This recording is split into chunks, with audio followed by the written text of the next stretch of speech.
오늘은 지난주에 이어서 부자 청년이 바라고 원하는 영생이 무엇인지 한번 생각해 보도록 하겠습니다.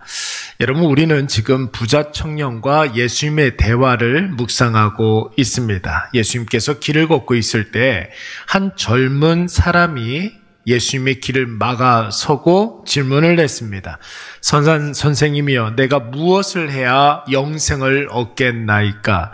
여러분, 질문의 요지는 무엇입니까? 어떻게 하면 내가 영생을 얻을 수 있겠습니까? 이런 것이지만 예수님께서는 그가 사용한 예수님에 대한 호칭을 문제 삼으셨습니다. 네가 날 언제 봤다고 선하다 하느냐? 선한 분은 오직 여호와 하나님 한 분밖에 없다. 여러분, 왜 예수님께서 이 청년이 한 그 질문에 동문서답하는 그런 말을 하셨을까요? 부자 청년이 원했던 영생과 예수님이 이야기하시는 영생이 전혀 차원이 달랐던 것이기 때문입니다. 부자 청년이 원했던 영생은 무엇입니까? 자신의 젊음과 자신의 재산, 자신의 지식, 이런 것들을 영원히 유지하는 것, 그것이 바로 영생이라고 생각한 것이고, 예수님께서 주시는 영생은 젊음과 건강을 다 내려놓고 하나님 앞에 드려야 얻을 수 있는 것입니다. 예수님이 말씀하시는 영생이라는 것은 자신의 재산과 물질을 다 내어놓고 하나님 뜻대로 써야 주어지는 것이고, 자신의 학벌과 지식을 다 뒤로하고 하나님의 말씀만을 따르고 순종해야 얻을 수 있는 것이 바로 영생입니다. 그래서 예수님은 선한 것은 오직 참되고 진실되고 변함없는 그 선함이라는 것은 사람에게서 나오는 것이 아니라 오직 하나님께로부터 나오는 것이다. 이것을 지금 이 부자 청년에게 말씀하고 있는 것입니다. 이제 예수님께서는 이것을 본격적으로 가르쳐 주시기 위해서 부자 청년과 유대인들이 자기 목숨보다도 더 중요하게 생각하는 가장 기본적이고 가장 중요하다 할 수 있는 율법을 가지고 이 청년에게 다시 한번 물으셨습니다. 19절 말씀을 보시면 살인, 간음, 도둑질, 거짓말, 사기, 그리고 부모 공경의 계명을 네가 잘 지켰느냐? 물으셨습니다. 이에 부자 청년 자신 있게 대답하지 않습니까? 20절 말씀에 보니까 내가 이 모든 계명을 어려서부터 다 잘 지켰습니다. 여러분, 이 부자 청년이 율법적으로 거의 완벽에 가깝다는 것은 누구나 다 아는 사실이었어요. 그래서 예수님께서도 이 부자 청년에게 대단하다 칭찬하실 줄 알았던 것입니다. 그런데 여러분, 예수님께서 뜻밖의 말씀을 하시지 않습니까? 너에게 부족한 것이 한 가지가 있다는 거예요.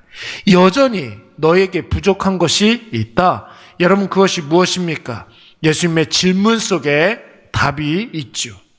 예수님이 부자 청년에게 물었던 계명의 특징이 무엇입니까?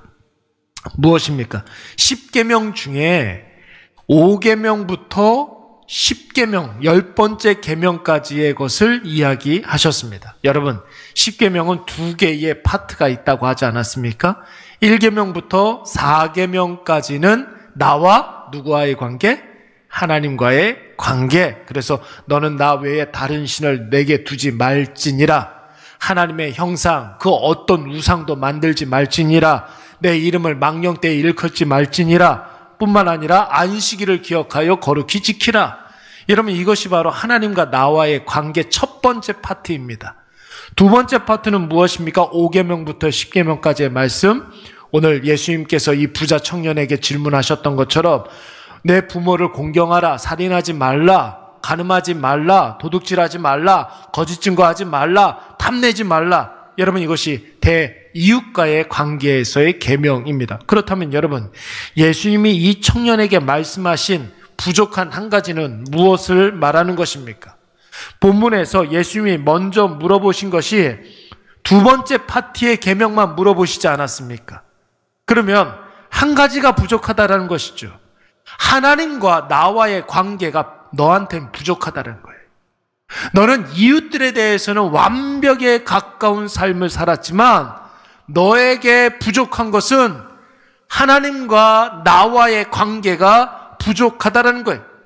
오직 선하신 분은 하나님밖에 없다. 그 하나님과 바른 관계를 가져야 된다. 그래야 참된 영생을 가질 수가 있다. 이것을 지금 말씀하고 있는 것입니다. 여러분 한번 생각을 해보십시오. 세상에 많은 사람들이 자신의 부족함을 채우면 행복해질 것이라고 생각을 합니다. 더 많이 갖고 더 많이 알고 더 높이 올라가면 가치 있는 삶, 의미 있는 삶을 살 것이라고 생각을 합니다. 그래서 교회 나오고 교회에서 열심히 봉사하고 여러 가지 신앙적 의무를 잘 지키는데 자기의 삶에 변화가 없으면 하나님이 나한테 사기쳤다고 생각을 하는 거예요. 내가 더 올라가지 못하고 내가 더 많이 가지지 못하고 내가 더 많이 누리지 못하면 하나님은 없다라고 생각을 하는 거예요. 여러분, 이것은 바로 하나님과 나와의 관계가 먼저 형성되지 못했기 때문에 나타나는 현상입니다. 여러분, 그 모든 것이 하나님과 가까워져야, 여러분, 그 모든 것들을 정말로 우리가 얻을 수 있는 것이고, 하나님이 없는 상태에서 여러분 세상적인 것들을 우리가 누린다 할지라도 그것은 사상두가 모래 위에 지은 집이 될 수밖에 없는 것이죠. 오히려 내가 하나님 앞에 더 가까이 나아가고 내가 하나님이 기뻐하시는 일들을 행하면 세상에 더 많이 갖지 않아도 여러분 우리가 풍성한 삶을 누리게 되는 줄로 믿습니다. 세상에 우리가 더 많이 알지 못하여도 우리가 믿음으로 담대해질 수가 있는 것이고 세상에 더 높이 올라가지 않아도 충분히 능력 있게 우리가 쓰임받을 수가 있는 거예요. 중요한 것이 무엇입니까? 하나님과 나와의 관계에서 내가 하나님을 더 많이 알아가는 그 기쁨을 누리는 거죠. 하나님 앞에 내가 더 가까이 나아가는 것입니다. 내가 하나님 마음에 부합되느냐. 여러분 이것이 먼저 선행되어야 하는 거예요. 여러분 시편 73편 말씀에 보시면 이런 말씀이 있습니다. 하나님께 가까이 함이 내게 복이라. 내가 주 여호와를 나의 피난처로 삼아 주의 모든 행적을 전파하리이다. 여러분 이런 말씀이 있습니다. 시편 73편의 말씀이 하나님께 가까이 함이 내게 뭐라고요? 복이다. 여러분 왜 시인이 이런 고백을 했겠습니까? 이 시는 여러분 아삽이라는 사람이 지은 시예요. 아삽은 여러분 평생을 두고 고민하는 바가 한 가지가 있었습니다. 악인이 득세하고 악인은 형통한데 왜 하나님의 자녀들은 늘 이렇게 억울한 일만 당하고 항상 고달픈 삶을 살아야 하는가? 이것이 아삽의 평생의 고민이었습니다. 여러분 성경에 이런 고민을 갖고 있는 사람들 굉장히 많지 않았습니까? 욥도 이것 때문에 좀 억울해했었습니다. 예레미야도 유다 왕국이 망한다고 하니까 더 악한 나라도 굉장히 많은데 왜 하나님의 선택받은 백성이 망해야 됩니까? 이것이 예레미야의 고민이었어요. 여러분 하박국 선지자는 대놓고 하나님께 여러분 대들지 않았습니까? 어떻게 악한 사람이 더 형통할 수가 있습니까? 그러나 아삽은 73편 오늘 이 시편의 결론 부분에 간절히 기도하다가 답을 얻게 됩니다. 그게 뭐예요? 악인에 대한 판단은 하나님이 하실 것이다. 하나님과 상관없는 자의 형통은 오히려 멸망으로 가는 지름길이다. 진짜 참된 복은 하나님께 더 가까이 나아가는 것이다.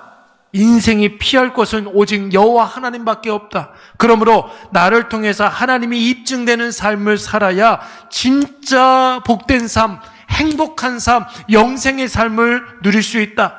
오늘 아삽은 이런 결론을 내리게 된 것입니다. 사랑하는 여러분, 오늘 이 부자 청년의 문제는 진짜 중요한 것 한 가지가 빠졌다라는 데 문제가 있는 것입니다. 그는 젊음도 있었고 재물도 있었고 지식도 있었어요.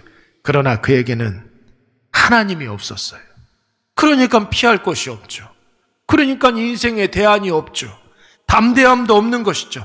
항상 자신이 쥐고 있는 것을 잃을까 봐 전전긍긍하는 염려와 불안과 두려움만 가득했었을 뿐입니다.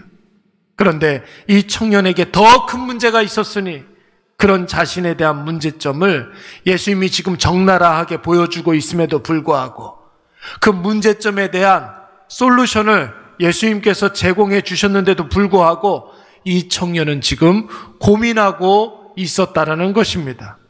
여러분, 왜 그렇습니까? 여러분, 그 청년 부자에게는 하나님보다 세상에 속한 건강, 재물, 지식, 인기, 명예, 권력이 더 중요했기 때문이에요. 여러분, 그 사람은 재물이 많은 거로 이 말씀으로 인하여 슬픈 기색을 띠고 근심하며 가니라.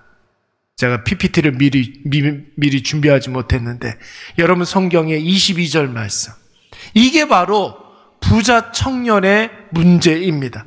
그 사람은 재물이 많은 거로 슬픈 기색을 하고 한 예수님께서 분명히 문제점에 대한 해결 방법을 가르쳐 줬는데도 불구하고 근심하며 돌아갔다고 했습니다.